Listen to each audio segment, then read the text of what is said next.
The golden hues of sunset painted the quiet suburban street as Anna sat on her porch, sketchbook in hand. The crisp autumn air carried the scent of fallen leaves, and the rhythmic sound of Harper's paws against gravel usually signaled the end of another uneventful day. But tonight, the familiar rhythm was off. There was a second set of paws, lighter, hesitant, trailing behind Harper like an echo. Anna's breath caught as she lowered her teacup. The stray puppy was a mirror image of Harper, only smaller, its golden fur dulled by dirt and tangled with burrs. It hung back, eyes wide with a mix of curiosity and fear, but the way it pressed close to Harper, as if seeking reassurance, sent a jolt through Anna's chest. The resemblance was uncanny. The same almond-shaped eyes, the same white patch splashed across their chests like a shared signature. Harper's tail wagged furiously, her entire body wriggling with excitement as she nudged the stray forward as if to say, "Look what I found." The stray hesitated, then took a tentative step, its nose twitching as it sniffed Anna's outstretched hand. A tiny lick, warm and trusting, grazed her fingertips. Anna's pulse quickened. This wasn't just a lost dog.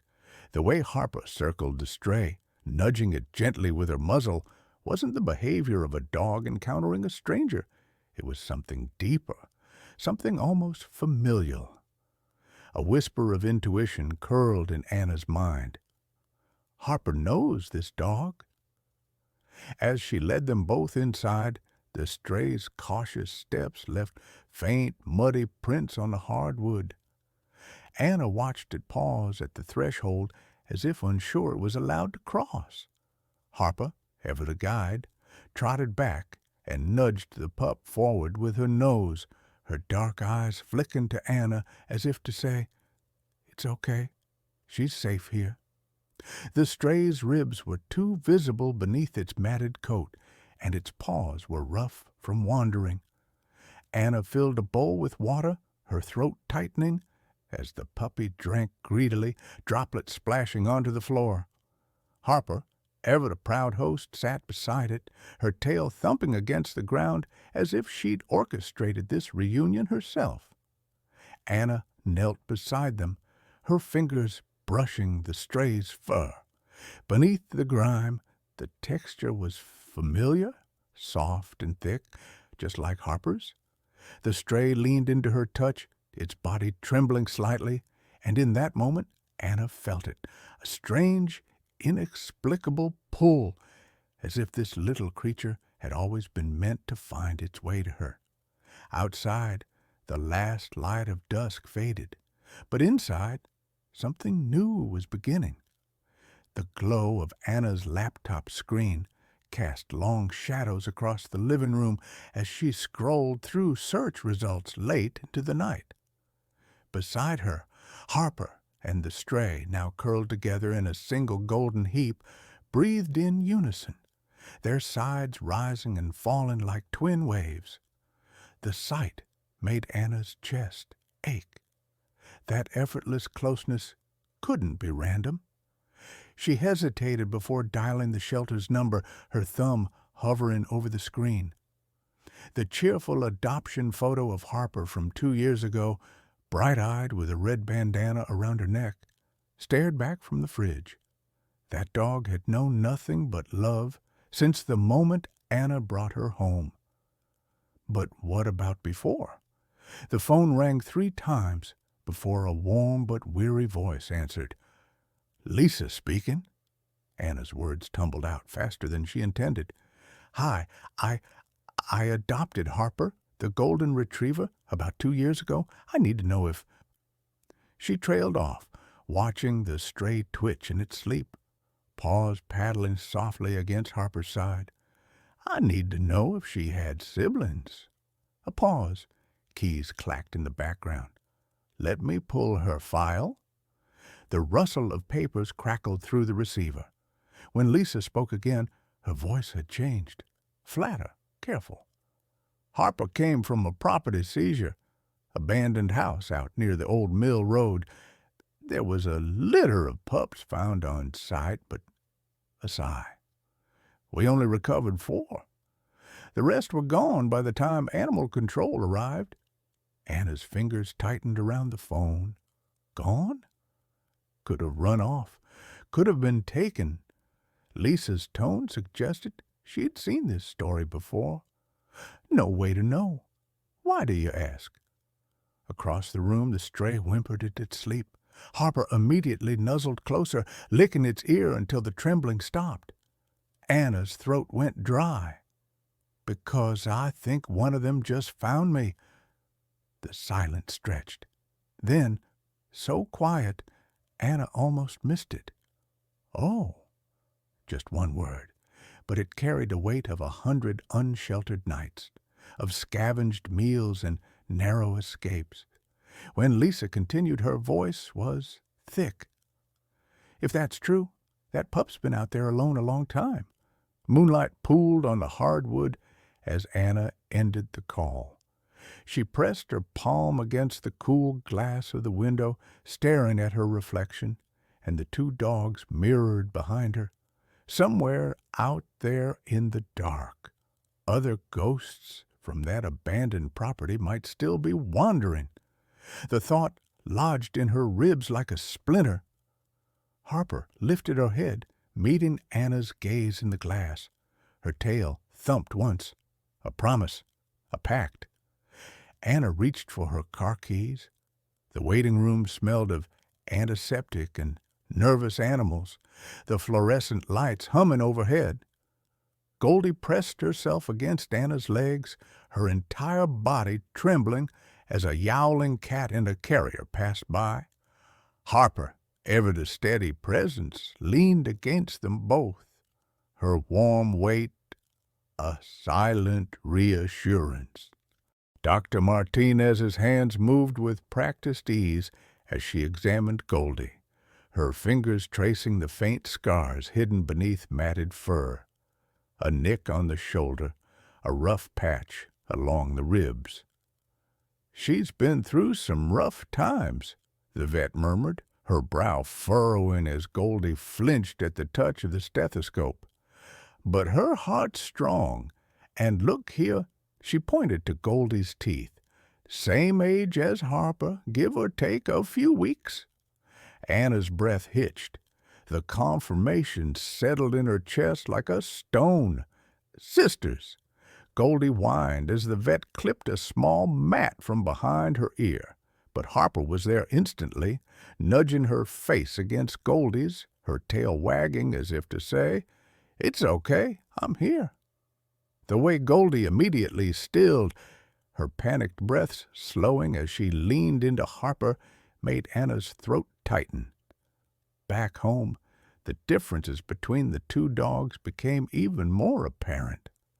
Harper sprawled across the couch without a care, while Goldie hesitated, her paws hovering at the edge of the cushions as if waiting for permission. When a car backfired outside, Goldie bolted under the dining table, her ears flat, her breathing ragged. Harper followed without hesitation, curling around her until the shaking stopped. Anna knelt beside them, her fingers brushing Goldie's fur. The pup's eyes were wide, pupils dilated with fear, and in that moment Anna saw not just a stray, but a dog who had learned the world was not kind. That night, as she lay in bed, the house was quiet, except for the soft sound of Harper's snores and Goldie's occasional whimpers. Anna stared at the ceiling, her mind racing. This wasn't just about giving Goldie a home. It was about undoing the damage of whatever had torn her away from Harper in the first place. Somewhere out there, other dogs from that abandoned property might still be lost, still afraid. But Goldie had found her way back, and Anna would make sure she never had to be afraid again. The tires crunched over gravel As Anna turned onto the overgrown driveway, the car bouncing through deep ruts left by years of neglect. Golden morning light filtered through the trees, dappling the ruins of what had once been a farmhouse. Harper sat upright in the passenger seat, ears pricked forward, while Goldie trembled in the back, her nose pressed to the window. Anna cut the engine, and the silence rushed in, broken only by the whisper of wind through tall grass and the distant cry of a hawk. The air smelled of damp earth and rotten wood. Before them stood the skeleton of a barn, its roof caved in, the weathered boards bleached gray by sun and rain. Goldie whined low in her throat as Anna opened the car door. She hesitated before stepping out, her paws sinking slightly into the soft earth. Harper bounded ahead, tail wagging, but Goldie moved slowly, her body low to the ground, as if trying to make herself small. Lisa was already there, waiting near the remains of a fence. "This is where we found them," she said quietly, nodding toward the barn. Harper's litter was huddled in the back corner, no mother in sight. Anna watched Goldie. The dog's nostrils flared as she sniffed the air, her muscles tense.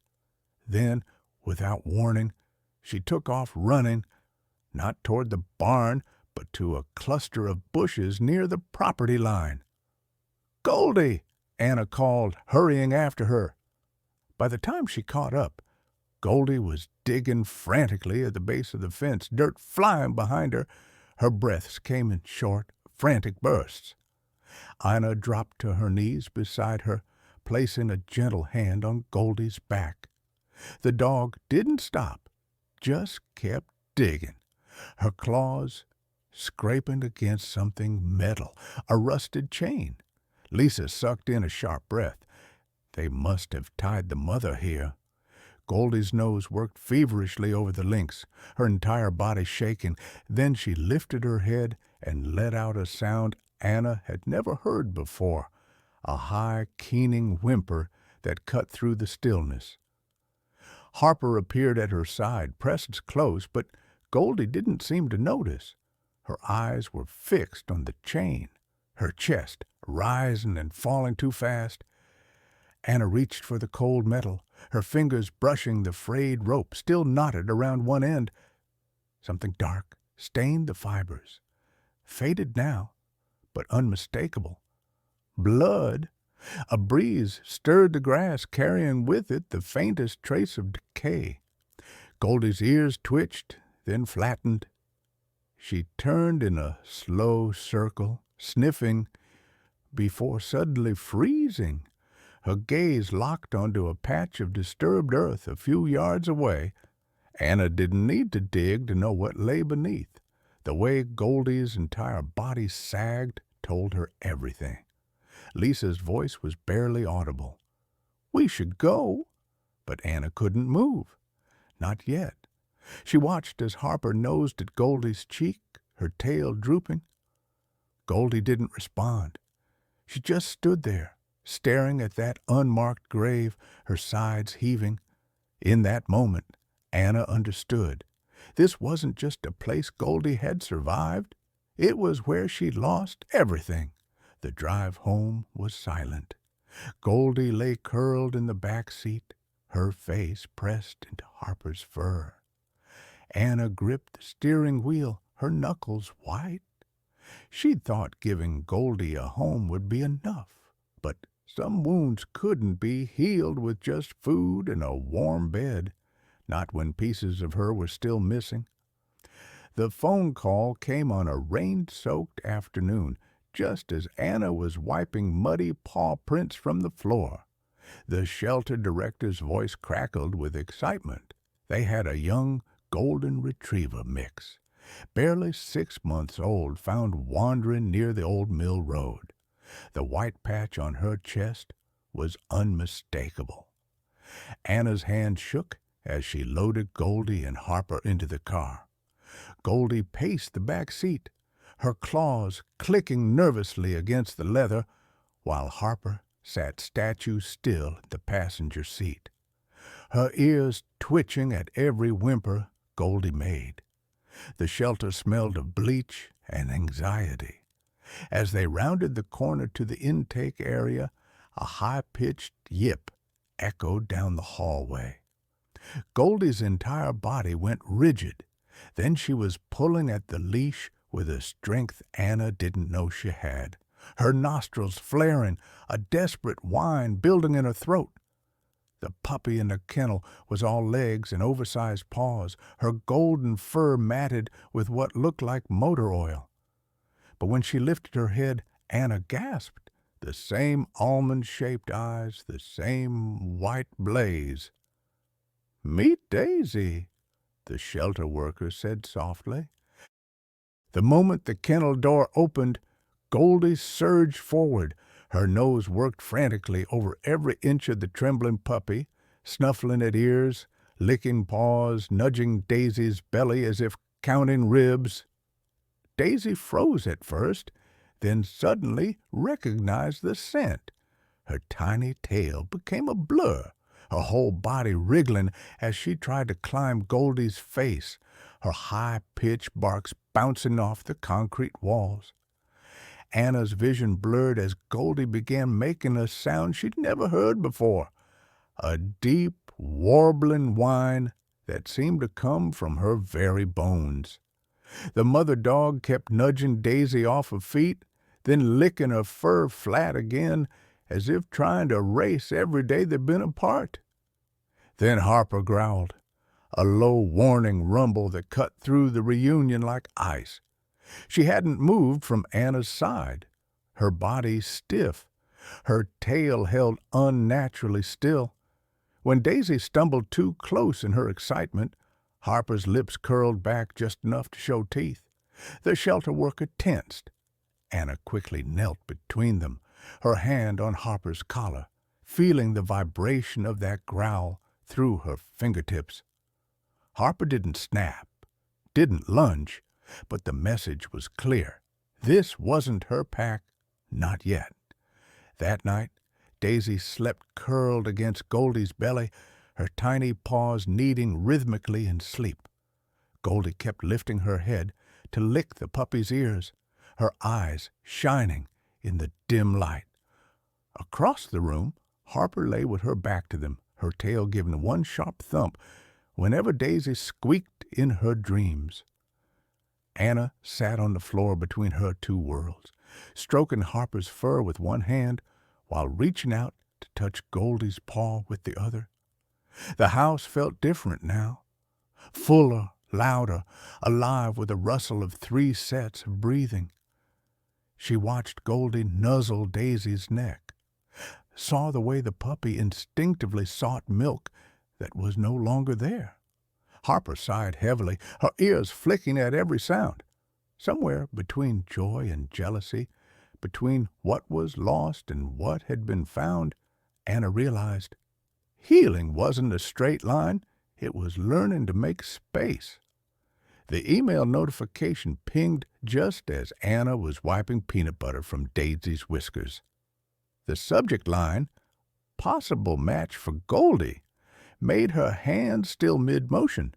Attached was a grainy photo of a lanky golden retriever mix with one ear permanently half-cocked, the familiar white chest blaze barely visible beneath layers of dirt. The shelter director's message was cautious. Found near the old mill road, extremely fearful, won't let anyone touch her. Goldie, sensing the shift in Anna's breathing, abandoned her chew toy and padded over, resting her chin on Anna's knee. Harper watched from the doorway, her tail giving one slow wag before stilling again. She'd learned these moments often meant change. The rescue facility smelled like wet concrete and antiseptic. Luna, as the staff had named her, was in the last kennel. Pressed so far into the corner, she seemed part of the shadows. When Anna knelt outside the chain link, Luna didn't growl, didn't snarl, just folded tighter into herself, her ribs visible beneath matted fur, one paw held slightly off the ground. Goldie's reaction was instantaneous. A high, broken whine tore from her throat as she shoved her nose against the kennel door. Luna's head snapped up. For 3 heartbeats, the world held its breath. Then the younger dog was scrambling forward, her claws slipping on the smooth floor, crashing into the barrier between them. Their muzzles met through the wire, noses touching, breaths mingling in frantic puffs. The shelter manager's clipboard hit the floor with a clatter. I'll be damned! But the reunion fractured as soon as the kennel door opened. Luna recoiled from human hands, her pupils blown wide, a guttural warning rising in her throat when Anna reached for her collar. It was Goldie who bridged the gap, pushing past Anna to lick Luna's muzzle, then deliberately turning to expose her own neck in canine submission. Slowly, trembling, Luna buried her face in her mother's fur. The DNA results came back 3 days later. 98% match. That same afternoon, Anna found herself sifting through moldering paperwork at the county records office, Luna's vet report burning a hole in her bag. Old fracture in right forepaw, chemical burns on paw pads. The board clerk finally slapped a dusty file on the counter. Everbright Materials went bankrupt 6 years ago after multiple violations. Anna's fingers left smudges on the brittle pages. Inspection reports, fines for improper waste disposal, and tucked between the layers like a shameful secret, a single handwritten note. Disposal site also used for unwanted animals. The date matched Goldie's rescue by 3 weeks.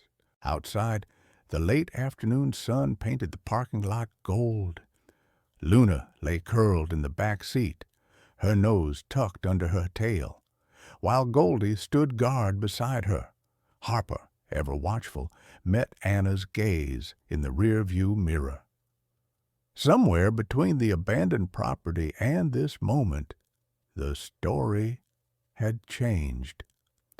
This was no longer just about bringing strays home. It was about the hands that had made them strays in the first place. Anna rested her forehead against the steering wheel. The weight of what she'd uncovered pressed against her ribs. But beneath it, something else stirred, the same fierce protectiveness that made Goldie stand between Luna and the world. Justice, she realized, wasn't just something you found. It was something you built. The coffee shop buzzed with midday chatter, but Anna barely registered the noise. Spread across the table between her and Mark were documents, some crisp and freshly printed, others yellowed with age, their edges crumbling like dried leaves.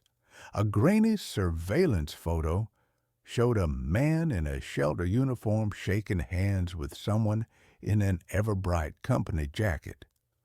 The date stamped in the corner made Anna's stomach twist. 2 weeks before Goldie's litter was found abandoned.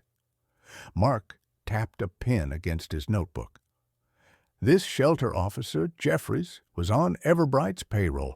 Look at these inspection reports. He slid a paper toward Anna. Every time complaints came in about illegal dumping at that property, he'd file them as unfounded. A soft whine cut through the hum of conversation. Goldie lay at Anna's feet, her body tense despite Harper pressed firmly against her side. When Mark reached down to pet her, Goldie flinched, her ears flattening. Not fear, recognition. Anna's fingers stilled on the photograph. She knows him. The realization tasted bitter. That officer, she remembers. Mark's expression darkened. He pulled up a video on his laptop, security footage from the shelter's intake area. A familiar figure moved through the frames, his posture bored, as he dragged a kennel toward the back.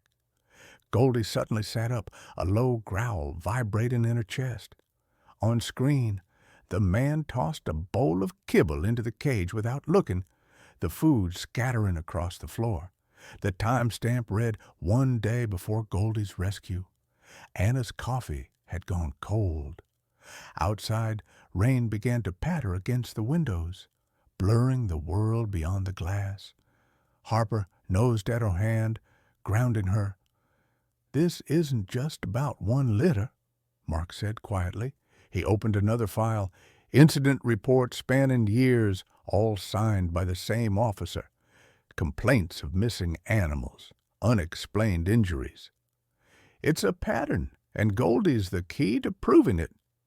Anna thought of Luna's chemical burns, of the chain in the dirt, of how Goldie still startled at the sound of a man's raised voice. She folded her hands around Goldie's collar, the one the officer had given her in hollow apology, feeling the engraved nameplate dig into her palm. Some scars didn't fade, but they could be made to mean something. The rain fell harder as they gathered the files.